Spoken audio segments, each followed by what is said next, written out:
मैं हूँ देसी ओटाकू और स्वागत है आपका मेरी न्यू डिस्टर्बिंग वीडियो में।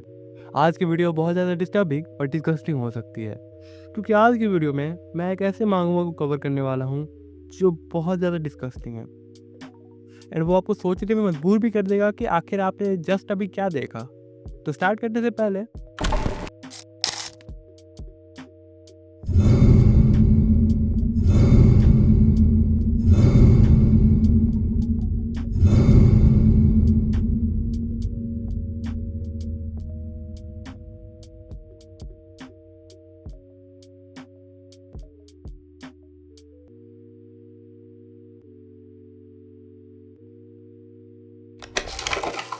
तो वार्निंग के बाद भी अगर तुम देख रहे हो तो क्रेजी भाई। तो आज की मांगा है God's child, also known as Kami no Kodomo in Japanese. इसे लिखा है और इसका आर्ट किया है क्योदाई निशिओका ने, जो एक डुओ है। और ये मांगा आई थी 2009 में और इस पूरे मांगा के टोटल 11 चैप्टर्स है। तो स्टार्ट करने से पहले कानों में ईयरफोन डाल लो। खाने के लिए अच्छा एक मिनट, खाने के लिए कुछ मत लाना क्योंकि मुझे नहीं लगता कि तुम खा पाओगे इसके बाद। तो अब ज़्यादा टाइम वेस्ट किए बिना स्टार्ट करते हैं। तो चैप्टर 1 का नाम है child of a black sun. तो हमें दिखाया जाता है कि एक न्यूबॉर्न बेबी है जो बहुत ही अजीब सी जगह होता है और टेक्स्ट में होता है कि मैं इस तरह पैदा हुआ था। मैं पैदा हुआ था अपनी माँ के बैकडोर से। और बैकडोर का मतलब तुम पढ़ सकते हो क्या होता है। मुझे पता नहीं मैं कहाँ से यहाँ आया हूँ, मैं क्यों यहाँ आया हूँ। मैं जब जागा तब मैं अपनी माँ के पेट में था। वहाँ मैग्नेटिक फ्लूइड के तालाब में नहीं, बल्कि एसिड्स और डाइजेस्टिव जूसेस वाले तालाब में। मेरे भाई, मेरे बहन सब एक एक करके डाइजेस्ट हो गए। मैं डरा हुआ था, मुझे लगा मैं भी डाइजेस्ट हो जाऊंगा। यही मेरा पहला इमोशन था, मेरा जो मैंने फील किया था अपने पैदा होने से पहले। मैं डरता रहा अपनी माँ के पेट में जब तक वो समय नहीं आ गया। एंड फिर वो समय आया जब मुझे पैदा होना था। And then I was excreted. Excreted मतलब समझ लो तुम। इस तरह मैं पैदा हुआ था। मेरी आंखों के सामने बस एक काला सूरज था और उसकी लाइट मेरे ऊपर गिर रही थी। और वो सूरज मेरी माँ थी और मेरे गॉड कवर्ड थे ब्लड और इंक्रीमेंट्स में। वो थे द गॉड ऑफ रिवेंज। और इस तरह मेरी कहानी स्टार्ट हुई। I am the child of blood and increment. I am the child of God. और फिर मैं खड़ा हुआ और अपनी लाइफ की शुरुआत की, अपना रिवेंज लेने के लिए इस वर्ल्ड से। और वो खड़ा होता है एक बाथरूम में और इसी के साथ चैप्टर 1 ख़त्म हो जाता है। तो चैप्टर 2 का नाम है चाइल्डहुड और इसके कवर में हमें दिखाया जाता है कि बहुत से बच्चे जिनके हाथों में अलग अलग एनिमल्स होते हैं, बट उनमें से एक बच्चा के हाथ में हाथ होता है या एक रियल हाथ। और अगर तुमने नोटिस करो तो किसी भी बच्चे का लेफ्ट हैंड नहीं है। खैर, अब चैप्टर में मूव ऑन करते हैं। तो हमें दिखाया जाता है कि वो जहाँ बॉर्न हुआ था वहाँ एक कस्टम होता है कि अगर वो बच्चा अपने फर्स्ट डे से पहले चलना स्टार्ट कर देता है तो वो एक बड़ा सा स्टिकी राइस का बॉल टाई कर देते थे उसके बैक पे ताकि वो गिर जाए और वो पेरेंट्स को छोड़कर कहीं जा ना पाए। एंड हमें दिखाया जाता है कि वो खड़ा होता है अपने 10 मंथ्स पे और जैसा एक्सपेक्टेड होता है उसके ग्रैंड पेरेंट्स आते हैं उसे मिलने के लिए। एंड फिर वो भी उसके पीछे सेम राइस बॉल बांध देते हैं, मगर वो गिरता नहीं और अचानक से उसे उसके शोल्डर पर कोई धक्का देता है और वो नीचे गिर जाता है। एंड सब उसकी तरफ नीचे देखकर हंस रहे होते हैं, मगर वो रोता नहीं और वो वहाँ पड़ा रहता है जैसे वो मर गया हो। एंड फिर उसे पहली बार बार्बर के पास ले जाया जाता है। उसे एक लड़की की तरह वो रखते थे, जैसे जब तक वो 2 साल का ना हो गया।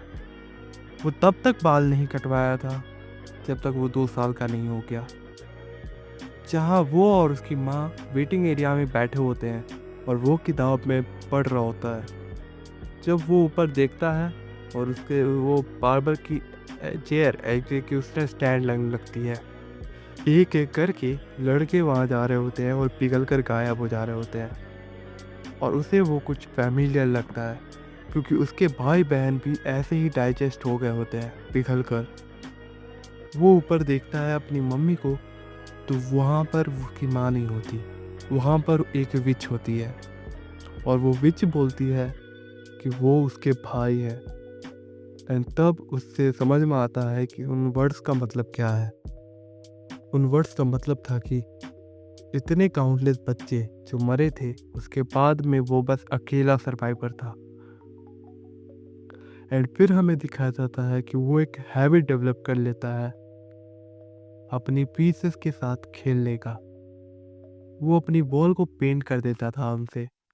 उसे उसकी स्मेल पता नहीं क्यों पसंद आती थी और वो कभी कभी उन्हें खा लेता था।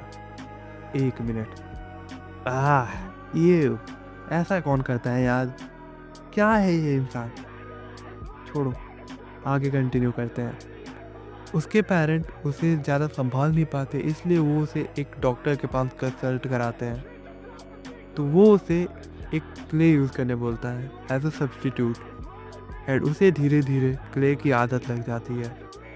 उसकी पीसेस वाली आदत चली जाती है धीरे धीरे और वो उसकी जगह क्ले से फिगर्स बना रहा होता है दिन भर दिन और अपनी रूम को भर देता है क्ले की फिगरिन से। लेकिन एक दिन वो सारे क्ले फिगरिन्स को लेकर तोड़ देता है, हर एक फिगरिन को। हमें अगले पेज में दिखाया जाता है कि वो सारे फिगरिन एक एक करके ह्यूमन टाइप दिख रहे होते हैं, जिसका मतलब होता है कि वो उन्हें तोड़ते समय इंसान समझ के तोड़ रहा होता है। फिर एक दिन उनकी पालतू बिल्ली मर जाती है एंड फिर वो बोलता है मुझे वो बिल्ली पसंद थी और उसे मैं भी। वो रोया और रोया पूरे दिन। उसके मम्मी पापा कंफर्ट कराते थे और उन्होंने कभी सस्पेक्ट भी नहीं किया कि वो किलर वो ही हो सकता है। एंड जब वो बिलीव नहीं कर पाया कि उसने उस कैट को मारा है, उसने रोना बंद कर दिया। एंड उसी साल वो एलिमेंट्री स्कूल जाना स्टार्ट कर देता है और इसी पे चैप्टर 2 ख़त्म हो जाता है। तो चैप्टर 3 का नाम है फर्स्ट लव। एंड हमें दिखाया जाता है कि उसके पेरेंट उसे एक एलिमेंट्री स्कूल छोड़ देते हैं जहाँ वो सभी mentally disturb and personality and mental problems वाले बच्चे होते हैं। उसके पेरेंट्स सोच रहे थे कि इसके साथ कुछ प्रॉब्लम है और ये मेंटली डिस्टर्ब है, इसलिए वो इसे यहाँ लेके आते हैं। वो उस ग्रुप में जाता है हर सैटरडे। उसे कोई आइडिया नहीं होता था कि वो उन लोगों से कैसे बात करे। उनमें से ज़्यादातर लड़के ड्रॉल करते थे, वो अपनी नॉइज़ को पिक करते थे और अपने स्नूट को ही एव वो सब करता था जो पॉसिबल था ताकि वो उन्हें ना टच करे। बट वो बिल्कुल ही परफेक्टली नॉर्मल रिएक्शन था। लेकिन लोग उसे इनकॉर्पोरेटिव समझने लगे और उसे कोई भी हॉस्पिटल या इंस्टीट्यूशन नहीं जाना था, इसलिए वो अच्छे रिलेशनशिप बिल्ड करने लगता है एडल्ट्स के साथ। वो उनकी स्टूपिड गेम्स में पार्ट लेता था, मतलब वो एक सॉन्ग गाते थे और गेस्चर्स कराते थे, जैसे tap tap tap tap mister beard, tap tap tap tap mister जोल्स, tap tap tap tap mister long nose, tap tap tap tap hands in the air, sparkle sparkle sparkle sparkle hands on your lap. बकवास। उसे ये सब games miserable लगती थी, मगर उसे ये सब अच्छा लगता था एक लड़की की वजह से। वो लड़की एक वॉलंटियर थी, प्रोबेबली एक कॉलेज स्टूडेंट, मगर वो यंग लगती थी देखने में जितना वो थी। वो हमेशा उसके साथ खेलती थी, उसे कडल करती थी, बस वो इसलिए वो ह्यूमिलेशन झेल रहा था। एक दिन वो ऐसे ही बैठा होता है, लेकिन वहाँ पर वो लड़की नहीं होती है, तो वो उसे ढूंढने लगता है और ढूंढते ढूंढते वो वुड्स में चला जाता है, जहाँ डीप वुड्स में एक छोटा सा केबिन होता है, जहाँ वो उसकी चीख सुनता है और वो उस केबिन के विंडो से पीक करता है तब वो देखता है कि उसे उस समय आइडिया नहीं होता है कि वो क्या देख रहा है। वो आदमी उस लड़की का रेड कर रहा होता है और वो लड़की मरी हुई होती है, जिसका मतलब वो एक नेक्रोफिलिया था। और फिर वो आदमी चला जाता है एंड वो अंदर जाता है और उस लड़की के सामने खड़ा होकर उसे देखता है। उसकी पूरी फेस सूजी हुई होती है और नाक से खून आ रहा होता है, जिसका मतलब वो उस लड़की को पीटा भी था बुरी तरह। एंड तब वो नीचे उसके जेनिटल्स दिखता है जो बुरी तरह वॉन्डेड होते हैं। एंड फिर वो बोलता है कि ये कुछ ऐसा था जो उसने कभी फील नहीं किया था। और उसके अगले पेज में लिखा होता है कि उफ, मैं ये क्या पढ़ रहा हूँ यार। खैर, लिखा होता है कि वो उसका फर्स्ट एक्सपीरियंस होता है, जिसका मतलब उसने भी उस लड़की की डेड बॉडी छुप। इसी के साथ चैप्टर 3 खत्म हो जाता है। चैप्टर 4 का नाम है प्रे। चैप्टर स्टार्ट होती है और वो अपनी अपर एलिमेंट्री स्कूल में होता है, लेकिन वहाँ के बच्चे इसे मंकीज और पिग्स लगते हैं और वो जगह प्रिजन। वो वहाँ कुछ सर्टेन स्किल्स डेवलप करता है, जैसे कि एवरेज बनना, कि एवरेजली चीयरफुल रहो, एवरेजली स्मार्ट रहो, एवरेजली ओबीडियंट भी रहो और एवरेजली स्टूपिड भी रहो।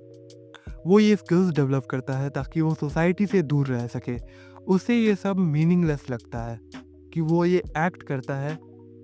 और उसी क्लास में एक लड़की होती है, वो सबसे थोड़ी सी डिफरेंट होती है, इसलिए पूरी क्लास उसे अपना प्रे बना लेती है।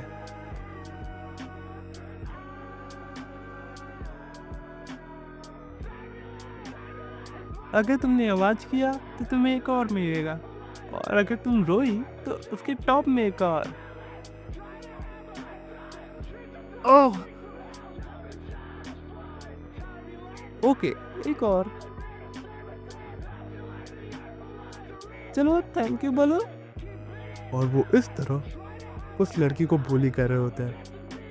एक दिन लंच में कोई कैमरा के सामने से पास होता है और वहाँ एक वीडियो होती है जिसमें कुछ लोग उस लड़की को बाथरूम में ड्राइव कर रहे होते हैं। वो गर्ल उसे घेर करके उसे डिफिशिएट करने बोलती है और उसके बाद वो उसे उसके खाने के लिए भी फोर्स करती है, बिना किसी वर्ड्स के। एक दिन स्कूल के बाद में जब वो रूम में आता है, तब वो देखता है कि वो लड़की अकेली उस रूम में बैठी हुई होती है। वो खाली स्पेस में देख रही होती है।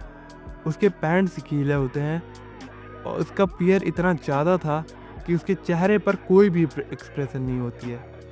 उसकी फेस पूरी ब्लैंक थी। वो लड़की उसकी क्यूरियोसिटी को पिक कर लेती है और जैसे पूरी क्लास उसे प्रे की तरह लेती थी, वो भी उसे किसी तरह का प्रे की तरह ले लेता है। एंड वो उसके पास जाता है और बोलता है, क्या मैं तुम्हारे लिए उन्हें मार दूं? और इसी के साथ चैप्टर 4 खत्म हो जाता है। चैप्टर 5 का नाम होता है द वर्स्ट मर्डर। और इस चैप्टर के फर्स्ट पेज में ही कुछ ऐसा होता है कि जो मैं तुम्हें दिखा भी नहीं सकता, बट मैं तुम्हें थोड़ा सा एक्सप्लेन करने की कोशिश करता हूँ। वो एक बुल्ली होती है जिसे वो मार चुका होता है शायद, एंड उसके कानों, मुंह और उसके back door, you know what I mean, उसमें भी फ्लावर्स होते हैं, जस्ट लाइक वो उसे एक आर्ट बनाया हो। और उसका हेड चॉप्ड होता है। उस सुबह वो बॉडी जिम के पीछे वाले रूम ओपन एरिया में पड़ी हुई होती है। उसी टीचर से पहले स्टूडेंट्स ने ढूंढा होता है और चिल्ड्रंस उसके अराउंड सर्कल में खड़े होते हैं, सब डरे हुए होते हैं। उस समय कोई भी शोर नहीं बचा रहा होता। एंड तब टीचर्स आते हैं और सारे बच्चों को रूम में भेजते हैं और कॉप्स को कॉल करते हैं, जिन्होंने उस बॉडी को पहले देखा होता है। उसने छोड़कर उसको सबको वापस भेज देते हैं। एंड उसके बाद स्कूल कुछ समय तक बंद रहती है एंड वो हर जगह टीवी, न्यूज़पेपर सब जगह छा जाती है। एंड फिर दूसरा क्राइम होता है और वो भी पास के एक पार्क में ही होता है स्कूल के बाद। एंड ये आर्ट तो और भी ज़्यादा गोरी है। आई डोंट नो मैं तुम्हें ये कैसे दिखाऊंगा या समझाऊंगा। उस लड़की का स्टमक स्लिट ओपन होता है और उसकी इंटेस्टाइन्स के ऊपर ही वो हैंग कर रही होती है। वो उसके इंटेस्टाइन मतलब स्पिल आउट कर रहे होते हैं। वो एक चैलेंज था लिटरली स्कूल के लिए, जिसके बाद वो स्कूल में कैमरास लगा देते हैं। बट वो बोलता है बस यही तक तो वो पैथेटिक एडल्ट्स कर सकते थे। एंड फिर थर्ड क्राइम होता है। ओहो, मैं ये कैसे समझाऊं? खैर स्किप। सब सोच रहे होते हैं कि ये काम किसी परवर्टेड सीरियल किलर का है। एंड वो बोलता है चिल्ड्रंस को हमेशा ही विक्टिम समझा जाता है, मगर ये भी मेरे प्लान का ही पार्ट है और ये मुझे ओमनीपोटेंट फील करवाता है। एंड एक दिन जब वो एम्बैंकमेंट के बाद से गुजर रहा होता है, तब वो उस लड़की से मिलता है। एंड वो लड़की उसे अप्रोच करती है और बोलती है प्लीज रुको। क्यों? तुमने किसी को मार दिया है जो इन्वॉल्व नहीं था। ऐसा कोई भी नहीं होता जो इन्वॉल्व नहीं होता है। जो क्राइम करता है और जो क्राइम सहता है, दोनों ही इन्वॉल्व होते हैं। लेकिन अगर तुम पकड़े गए? नहीं, मैं नहीं पकड़ाऊंगा, मुझे पता है। तुम इतने श्योर कैसे हो? क्योंकि इसमें मेरे से कोई लेना देना नहीं। क्या हो अगर मैं बता दूं?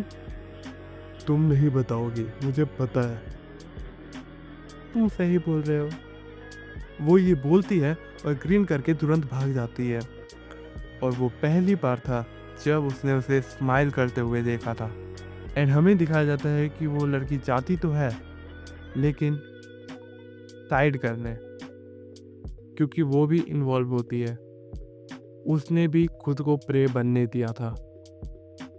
और इसी के साथ चैप्टर 5 खत्म हो जाता है। तो चैप्टर 6 का नाम है बॉयज़। तो ये चैप्टर स्टार्ट होती है और हमें एक अबैंडन्ड फैक्ट्री दिखाई जाती है। वो 14 साल का हो चुका होता है और वहाँ 5th और 6th ग्रेड के बच्चे उसके साथ घूमा करते थे। वो बोलता है मुझे नहीं पता इन्हें क्या मेरी तरफ अट्रैक्ट करता है। इसी तरह कुछ साल बीत जाते हैं और सब उन बातों को भूल जाते हैं। वो बोलता है ऑफ कोर्स ये बच्चे मुझे कुछ सेंस करते हैं मुझ में, और वो कुछ है डेथ। उसका उसके क्लासमेट्स के साथ मन नहीं लगता था, जबकि वो पुबर्टी से जा रहा था अपनी, लेकिन उसे गर्ल्स में कोई भी इंटरेस्ट नहीं था। उसे लड़कियों की क्रॉसली स्वेल्ड चेस्ट देखकर डिस्गस्ट फील होता था। वो हमेशा 1 या 2 घंटे एंजॉय करता था उन बच्चों को खेलते हुए देखना। और वो एक गेम खेलता था काउबॉयज़ और इंडियंस वाले, जिसमें वो उन 12 बच्चों के ग्रुप्स को 6-6 के 2 ग्रुप्स में डिवाइड करता था। उनमें से एक काउबॉयज़ का ग्रुप और एक इंडियंस का। एंड ऑफ कोर्स वो लीडर था काउबॉयज़ का। एंड वो काउबॉयज़ और इंडियंस से एक दूसरे को मरवाता था। और ये इंडियंस वाली गेम जो बहुत पुरानी हिस्ट्री से ली हुई होती है, एंड वो उसे हिस्टोरिकली एक्यूरेट बनाते हुए उस गेम को खिलाता था। इंडियंस को वैसे ही मारा जा रहा था जैसे हिस्ट्री में उन्हें मार कर उन्हें स्कैल्प और उसको निकाल करके वैसे रखा जाता है, बहुत ही ब्रूटली एंड गोर तरीके से। एंड वो नेकेड इधर उधर भाग रहे होते हैं। एंड वो ये सब करने के बाद वो सारी स्कैल्प को लाकर उसकी फीट पे रख देते हैं, जिससे उसे बड़ा अच्छा लगता था। एंड वो ऐसा अपनी मर्डरस इम्पल्स की जगह सब्स्टिट्यूट करने के लिए कर रहा था, जो उसे उस इंसिडेंट के बाद से आते थे। और जब बैटल एंड हो जाता था, सब नंगे होकर एक दूसरे को सेक्सुअली टच करते थे। और वो इनोसेंटली टचिंग तो बिल्कुल नहीं थी, क्योंकि सभी सेक्सुअली अराउज भी होते थे। एंड वो कुछ समय के लिए उससे सेटिस्फाइड था। एंड फिर एक दिन पूरी ग्रुप में एक नए बंदे को लाया जाता है। वो बहुत गंदा था लेकिन सुंदर था। उसकी कमर बहुत पतली थी, जो किसी मैन की तो लगती नहीं थी। वो लड़का अपने घर से भागा हुआ होता है और उसके पेरेंट्स उसे ढूंढते भी नहीं हैं, कोई भी कॉल या टेक्स्ट नहीं करते। वो उससे पूछता है कि क्या वो भूखा है, और उसे एक रोल देता है उसकी पीठ पर फेंक कर। वो तुरंत से उसे उठाकर खाने लगता है। एंड जब वो पूछता है कि तुम्हारे पेरेंट्स ने तुम्हें छोड़ दिया है, तो वो कोई भी जवाब नहीं देता, बस उसे खाया जा रहा होता है। एंड इसी पे चैप्टर 6 ख़त्म हो जाता है। तो चैप्टर 7 का नाम होता है होली कम्युनिकेशन। एंड हमें दिखाया जाता है कि वो बॉय उस रोल को खा रहा होता है एंड वो उसे देख रहा होता है। एंड तब वो बोलता है कि उसे तब समझ में आया कि उस बच्चे के लिए क्या था। वो अपनी विल को कम्प्लीटली लॉस्ट कर देता है और एक चाकू लेकर उसके पास आता है और बोलता है, हाँ इसी तरह एक्सेप्ट करो मुझे, अच्छे बच्चे की तरह मैं बनूंगा जो डिसाइड करेगा। एंड ये बोलकर वो उसकी चीख पे बड़ा सा कट कर देता है और उसमें से ब्लड ड्रिप कर रहा होता है और वो अपनी टंग से उसे लिक करने लगता है। एंड वो उस चाकू से उसके कपड़े फाड़ देता है और वो सबके सामने उस लड़के के साथ करने लगता है और वो करते करते उसकी बैक पे बार बार स्टैब करता है, जिसके वजह से वो मर जाता है। सारे बॉयज़ उसे शांति से देखते हैं जैसे वो कोई रिलीजियस सेरेमनी हो। वो उस लड़के के मीट को चंक्स में कट करता है और उन बच्चों की तरफ फेंक देता है और बोलता है, खाओ ये ब्रेड है। और सब उस मीट को खाने लगते हैं with tears on their faces. And in the mixture of blood and shit, semen and flash, something knew was born. And वो मिलकर उस लड़के की बॉडी को चॉप करते हैं और उसे वुड्स में पूरी कर देता है। एंड ये सब वो बॉयज़ मिलकर करते हैं, वो भी शांति से। और इसी के साथ चैप्टर 7 ख़त्म हो जाता है। तो चैप्टर 8 का नाम है the path to freedom. And इसी तरह टाइम पास होता है और वो धीरे धीरे एक अडल्ट की तरह दिखने लगता है। एंड इसी तरह वो लड़कों के बॉडी भी चेंज हो जाते हैं एंड वो अपनी ब्यूटी के पीक पे होते हैं। एंड उस समय के बाद से वो बॉयज़ के साथ उसका सेक्सुअल इनकाउंटर डायरेक्ट हो जाता है। वो उसे एक्सेप्ट करते थे और ये उसे। एंड अब उनका मर्डर से मन भर गया होता है एंड उन्हें कुछ और चाहिए था। वो लोग स्टार्ट कर देते हैं भिखारियों और गरीब लोगों को मारना, जो वो बोलता है सरप्राइजिंगली बहुत ईजी था उनके लिए। एंड वो हमेशा अलग अलग लोकेशन, अलग अलग टाइम, अलग अलग तरीके से सबको मारता था। एंड इसी तरह वो बहुत से वेगरेंट्स को मारता था एंड पुलिस हार्डली उन केसेस पे कुछ करती थी। सोसाइटी उन गरीब लोगों पे कोई इंटरेस्ट नहीं दिखाती थी एंड वो हेट करता था इस सोसाइटी के अगलीनेस को। एंड अगले दिन वो पासर बाइज को मारना स्टार्ट कर देता है, जो भी उनके लिए बहुत ईजी था। पहले वो ऐसे लोगों को ढूंढता था जो अकेले चल रहे हो, ज़्यादातर एक ऑर्डिनरी सेल्समैन या फिर हाउसवाइफ है उसको। एंड वो उन्हें डायरेक्टली उनकी हर्ट पर स्टैब करता था और वो भी बिना किसी स्ट्रगल के। एंड लिखा होता है कि बच के, हर्ट वहाँ नहीं होता जहाँ कहा जाता है, लेफ्ट में बिल्कुल नहीं, बल्कि वो होता है सेंटर में सोलर प्लेक्सस के ऊपर। चाकू को वही मारकर छोड़ दो। हाँ हाँ, जैसे कि हम ये करने जा रहे हैं, ये बताने की क्या जरूरत थी भाई। एंड फिर वो चला जाता है जैसे कुछ हुआ ही नहीं। एंड लगभग 1 घंटे बाद कोई वुमेन नोटिस करती है और कोई सीन करती है। ज़्यादातर लोगों को परवाह ही नहीं होती कि कोई कोलैप्स हो जाता है और बहुत लोग इन सब चीज़ों में इन्वॉल्व भी नहीं होना चाहते हैं, इसलिए वो सब इग्नोर कर देते हैं। एंड ये रियलिटी है आज की सोसाइटी की।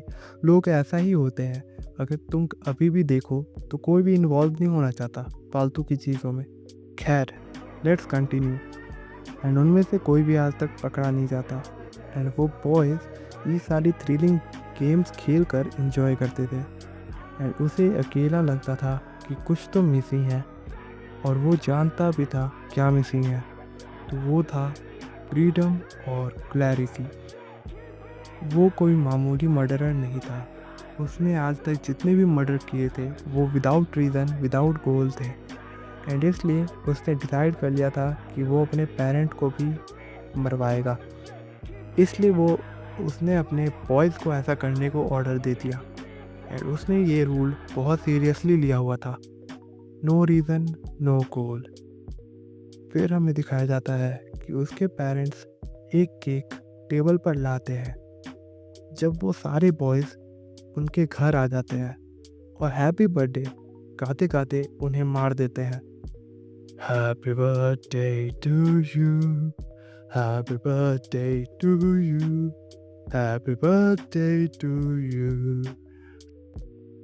एंड वो अपने घर को देख रहा होता है जलते हुए, जब अचानक किसी वजह से उसके आंखों में आंसू आ जाते हैं। एंड फिर वो देखता है वो फ्लेम्स जो उसके बॉयज से आ रही थी, उसके फ्यूचर की। एंड उस दिन उसका 17th बर्थडे होता है। चैप्टर 9 का नाम होता है द स्टम्बलिंग स्टोन। एंड वो सोया होता है एक लड़की के साथ, जहाँ वो बोलता है कि उसके पेरेंट्स ने उसे इतना इंश्योरेंस पॉलिसी एंड इनहेरिटेंस छोड़ा था उसके लिए, जिससे वो आराम से जी सकता था। एंड इसलिए उसने सारी मीनिंगलेस लेबर वर्क को छोड़ दिया। एंड वो ग्रेटफुल था अपने पेरेंट्स के लिए। एंड वो इसी तरह रोज़ रोज़ लड़कियों के साथ करता था। लड़की बोलती है, क्या बात है? कुछ नहीं, बस क्या? मैं बस चाहता हूँ ह्यूमैनिटी जल्दी से वाइप हो जाए। हाँ, बिल्कुल ऐसा ही होगा। तभी एक दिन एक लड़का ग्रुप को छोड़ने लगता है। जब वो उससे पूछता है, तुम क्यों छोड़ना चाहते हो? तो वो बोलता है, एक लड़की है जिससे मैं पसंद करता हूँ। एंड फिर वो उसे जाने देता है और बोलता है, ठीक है जाओ, लेकिन अगर तुम कभी वापस आना चाहते हो तो आ सकते हो। एंड वो लड़का तुरंत से वहाँ से भाग जाता है, जहाँ सारे बॉयज़ उसकी तरफ देख कर बोलते हैं, आर यू श्योर? तो वो बोलता है, यस आई एम श्योर। हम लोग उसे चेज़ नहीं करेंगे जो जाना चाहता है। एंड तभी उसकी सराउंडिंग डार्क हो जाती है, जिससे पता चलता है कि उसका इंटेंशन कुछ और था। एंड हमें फिर दिखाया जाता है कि वो लड़का उस लड़की के साथ डेट पे होता है। एंड वो लोग अलग अलग जगह घूमते हैं, एंजॉय करते हैं, जहाँ वो उस लड़की के लिए फ्लावर्स लेने चला जाता है। और वो लड़की अकेली अकेली एक बेंच पर बैठी हुई होती है, जहाँ पर अचानक से वो बॉयज़ आ जाते हैं और उस गर्ल को सराउंड कर लेते हैं। एंड वो सारे बॉयज़, जब वो लड़का वापस आता है बुके लेके, तब वो देखता है उन बॉयज़ को भागते हुए। एंड तब वो तुरंत वहाँ जाता है। एवं वो जब जाता है उस लड़की के पास, तो उसके सारे कपड़े फाड़ दिए गए होते हैं। एंड वो सब लोग उसका साथ में गैंग रेड करते हैं एंड उसे मारकर चले जाते हैं। एंड यहीं पर चैप्टर 9 एंड हो जाता है। तो चैप्टर 10 का नाम है जूडस। एंड हमें दिखाया जाता है कि वो उस लड़की को अपने शोल्डर पर लेकर जा रहा होता है, जहाँ वो ये लड़की के साथ ऐसा करके अपना ही रूल तोड़ चुका होता है, बिना रीज़न, बिना गोल किसी को मारने का। मेरी इमोशंस ने मेरी लॉजिक को बिट्रे कर दिया था एंड अब लेट हो चुका था। एंड मैं एक डेड एंड पर आ चुका होता हूँ। मैंने उस लड़की को पनिश किया, उस लड़के को नहीं, क्योंकि मुझे लगा वो मेरे पास वापस आएगा। और वो आया, लेकिन रिवेंज के लिए। वो उसके सामने खड़ा हुआ और फिर उसके सामने नील कर गया। एंड इसी के साथ चैप्टर 10 ख़त्म हो जाता है। एंड इस बार चैप्टर डायरेक्ट कंटिन्यू रहता है उस पार्ट से। वो लड़का नील किए हुए बोलता है, I am sorry, I am sorry, I am sorry. And जब वो उसके पास आता है, आई एम सॉरी, एंड ये बोलकर वो तुरंत एक चाकू घुसा देता है उसकी लेग पे। एंड फिर हमें दिखाया जाता है कि चैप्टर का नेम होता है जजमेंट। एंड वो ज़मीन पर गिरा हुआ होता है, जब वो सारे बॉयज बोलते हैं, अब हम क्या करें, अब हम क्या करें, मार दो उसे, मार दो उसे। एंड फिर वो लड़का बोलता है, give him the death he deserves, let's feed him to the pigs. And फिर हमें दिखाया जाता है वो सारे बॉय उसे एक कार में लेकर जा रहे होते हैं। एंड वो सब उसकी बॉडी को पिग्स के बीच में फेंक देते हैं। एंड पिग्स जो भी दिया जाए वो सब खा लेते हैं। एंड हमें दिखाया जाता है कि वो पिग्स उसे बहुत ही ब्रूटली खा जाते हैं, जहाँ वो बोलता है, मैं फिर से रिबॉन्ड लूँगा, फिर से। एंड इसी पे ये मांगा फाइनली एंड हो जाती है कम्प्लीटली। तो कैसी लगी आप लोगों को ये मांगा? ये मांगा तो एंड हो गई, एंड अब मैं थोड़ी सी अपनी ओपिनियन शेयर करता हूँ इसके बारे में। तो ये मांगा की आर्ट मुझे सबसे प्यारी लगी। इसकी आर्ट है 9 फ्रॉम मी। इसकी story is also good which is I will give 8 and writing is also solid 8। तो ओवरऑल हो गया 8.5। ओके, अब बात करें अगर कुछ चीज़ों के बारे में इस मांगा की, तो जैसे कि इसकी बर्थ, तो जैसा हमें दिखाया गया था कि ये पैदा हुआ था एक टॉयलेट बाउल में। तो मुझे लगता है ये शो कर रहा है डिसरिस्पेक्ट, जो उस गॉड की डिसरिस्पेक्ट शो करता है उसके सन के खिलाफ। एंड जब वो अपने अपर स्कूल में होता है तब उसे सारे ह्यूमन को एज अ मंकी रिप्रेजेंट किया हुआ होता है, जो कहीं ना कहीं शो करता है फुलिशनेस को, क्योंकि we all know monkeys are a symbol of foolishness and वो ह्यूमंस को मंकी जैसे ही फूलिश समझता है। एंड अब अगर बात करें कि वो मारा गया अपने ही फेलो फॉलोअर्स के हाथों, तो इसका आंसर काफ़ी सिंपल है। ये स्टोरी जैसा कि फॉलो करती है कैथलिज्म को, तो जैसा हमें दिखाया जाता है कि चैप्टर का नाम ही है Judas. And in Catholicism Judas ने अपने मास्टर को बिट्रे किया था। तो ये किड जो था उसको एज अ जूडस रिप्रेजेंट किया गया होता है। इसने भी उसे बिट्रे किया जैसे जूडस ने किया था। एंड वो सबको कन्विंस करता है ताकि वो सब अपनी मेन कैरेक्टर अथॉरिटी को छोड़कर उसे मारे। एंड जब वो पार्ट जिसमें चाइल्ड ऑफ गॉड को पिग को फीड कराया जाता है, वो काफ़ी सिंबॉलिकल है, क्योंकि अगर तुम देखो तो पिग्स को ज़्यादा डर्टी माना जाता है, बहुत ज़्यादा डर्टी। बाइबल में कहा गया है कि पिग्स बहुत ज़्यादा डर्टी होते हैं। एंड इसलिए उसको पिग्स को फीड कराना, ये वाली चीज़ बहुत ज़्यादा सिंबॉलिकल है, क्योंकि ये एज अ मॉकरी यूज़ किया गया है, एज अ मॉक करने के लिए। चाइल्ड ऑफ गॉड को पिग्स को फीड कराना is such a मॉकिंग thing and वो सच अ डिसरिस्पेक्ट है। इसलिए लास्ट में सब जाकर इसे पिग्स को फीड करते हैं। एंड ये जो भी है मेरी थिंकिंग्स है, तो ये बस रैंडम्स है और मेरे ओपिनियन है, तो इसका कोई ज़रूरी नहीं है कि यही हो, ये मेरे अजम्पशंस है। एंड इन डिस्क्रिप्शन में ब्रीफ में अपने ओपिनियन और डाले हुए हूँ, तो अगर तुम्हें वो चेकआउट करना है तो वो चेक कर लो।